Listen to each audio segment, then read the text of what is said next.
হঠাৎ করে বিএনপি অসম্ভব ভুল করে ফেলেছে। এবার আর পরিস্থিতি সামাল দিতে পারবে না তারেক জিয়া, তাকে এর ফল ভোগ করতে হবে।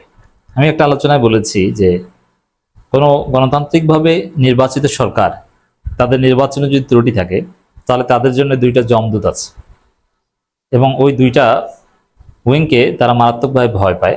একটা হচ্ছে সেনাবাহিনী, আর একটা হচ্ছে বিচার বিভাগ। পুলিশ টুলিশ এগুলোকে দালাল বানানো কোনো ব্যাপার না, ওয়ান টুর ব্যাপার। আওয়ামী লীগ পুলিশ 10 মিনিটের ব্যবধানে বিএনপির পুলিশ হয়ে যায়, ভিতরে ভিতরে যাই করুক। তো সেক্ষেত্রে বিচার বিভাগ এবং সেনাবাহিনী এই দুইটা নিয়ে ইতিহাস বলে যে সরকার, গণতান্ত্রিক নির্বাচিত সরকার বেকায়দায় পড়ে। এজন্য এই দুই শক্তির সাথে সাধারণত পজিশনে কেউ ফাটাফাটিতে যায় না, এর ফল ভালো হয় না, পরিস্থিতি সামাল দিতে পারে না। এমনিতেই জনগণ, রাজনৈতিক দল, বিরোধী দল এদেরকে সামাল দিতে হয়, এখানে বিচার বিভাগের সাথে যদি লাগতে যায় এর ফল অত্যন্ত খারাপ হয়।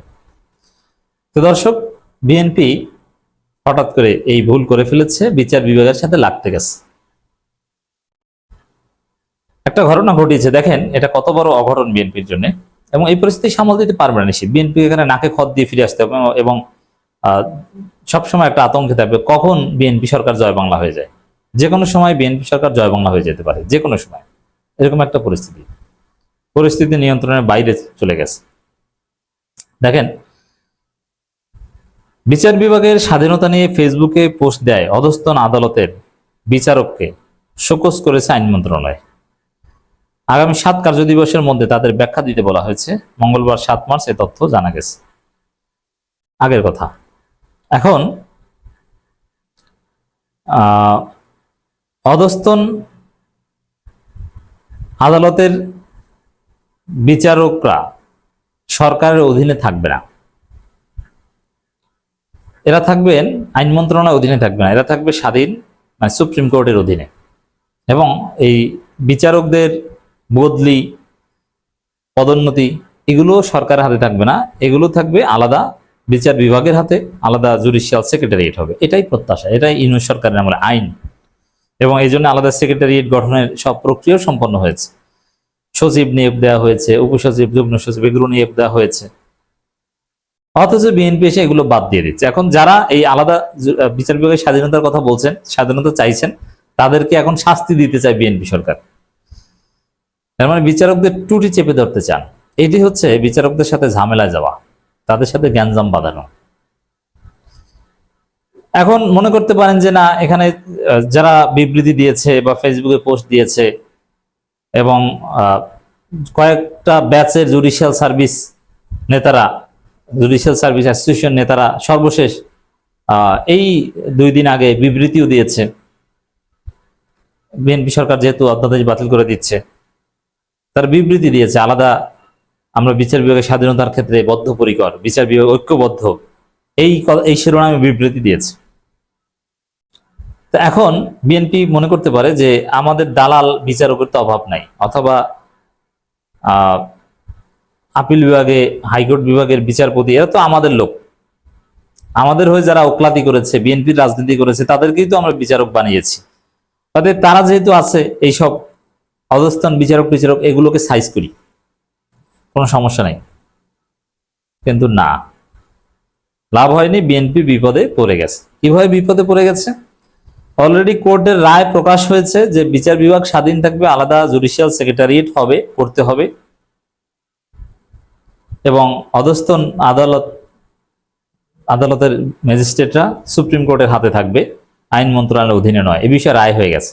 তাহলে যে বিষয়ে আপনারা অধস্তন আদালতের বিচারকদের হয়রানি করলেন, শোকজ করলেন, অমুক তমুক, শেষ পর্যন্ত আদালতের রায় এটা। এখন বিএনপি পন্থী বিচারকরা হলেও ওইখানে তাদের যে সুপ্রিমেস, তাদের যে অবস্থান, ওইটা ধরে রাখবে। এখানে আইন মন্ত্রণালয়ের খবরদারি তারা মানবে না। আওয়ামীপন্থী পুলিশ, আওয়ামীপন্থী প্রশাসক, আওয়ামীপন্থী আমলারা, তারা আওয়ামী লীগ হলো সবার উপরে, তারা হচ্ছে শেখ হাসিনার মাঠের আওয়ামী লীগ না, যুবলীগ ছাত্রলীগের আওয়ামী লীগ না, তারা হচ্ছে আগে ওই আমলা লীগ ওইরকম। সাপোজ এই বিচারকরা যদি জাতীয়তাবাদী বিচারক হন, তাহলে আগে তারা জাতীয়তাবাদী বিচারক, তারা ছাত্রদল যুব দলের বিএনপি না, ওই জাতীয়তাবাদী না। এইটা কিন্তু একটা আলাদা জগৎ। এজন্য হাসিনা দেখেছেন যে একজন জুনিয়র বিসিএস অফিসারের সাথেও যদি আওয়ামী লীগের কোনো সিনিয়র নেতা বেয়াদবি করে, ওই সিনিয়র নেতাকে অন্য বিসিএস আওয়ামী অফিসাররা মিলে জয় বাংলা করে দিত, কিন্তু তাদের জুনিয়র অফিসারকে রক্ষা করত। অতএব এই জায়গায় কিন্তু ছাড় নাই। এখন জাতীয়তাবাদী বিচারক হন আর যাই হন না কেন, এই বিচারকদের জাতীয়তাবাদী বিচারক লীগ বা যাই হোক, এটা হচ্ছে সবার উপরে। অতএব তারা অধস্তন আদালতের যারা এইসব ফেসবুক পোস্ট দিচ্ছে অথবা যারা বিবৃতি দিয়েছে বিএনপি সরকারের এই নীতির বিরুদ্ধে, তারা কিন্তু আরো বড় বিএনপি, তাদেরকে কিচ্ছু করতে পারবে না মাঠ পর্যায়ের বিএনপি, বরং তাদের সাথে যারা লাগতে যাবে তাদের রাজনীতি শেষ হয়ে যাবে। আমি একটা উদাহরণ দিয়েছি প্রায়, সাদিক আব্দুল্লাহ বরিশালের সাবেক মেয়র, তিনি কিন্তু শেখ হাসিনার একদম ঘনিষ্ঠ আত্মীয়, পারিবারিক আত্মীয়। সে সাদিক আব্দুল্লাহ রাজনীতি করার কোনো যোগ্যতা ছিল না, শেখ হাসিনার আত্মীয়, যা চেয়েছেন হয়েছেন। জেলা আওয়ামী লীগের সেক্রেটারি নাকি না মহানগর আওয়ামী লীগের সেক্রেটারি বা সভাপতি, দুইটা একটা হবেন, আবার মেয়র, চাইলে মন্ত্রী হতেন, অথচ একজন অশিক্ষিত লোক। এবং যুক্তরাষ্ট্রে নাকি ট্রাক চালিয়েছেন বা মেথরগিরি করেছেন, রাজনীতির কোনো কোয়ালিটি নেই, এসে বিরাট মহান নেতা, মেয়র, শুদ্ধভাবে কথা বলতে পারতেন না, কিন্তু বিরাট মেয়র। যা শেখ হাসিনার আত্মীয়, তার বাপ রাজনীতিবিদ ছিলেন।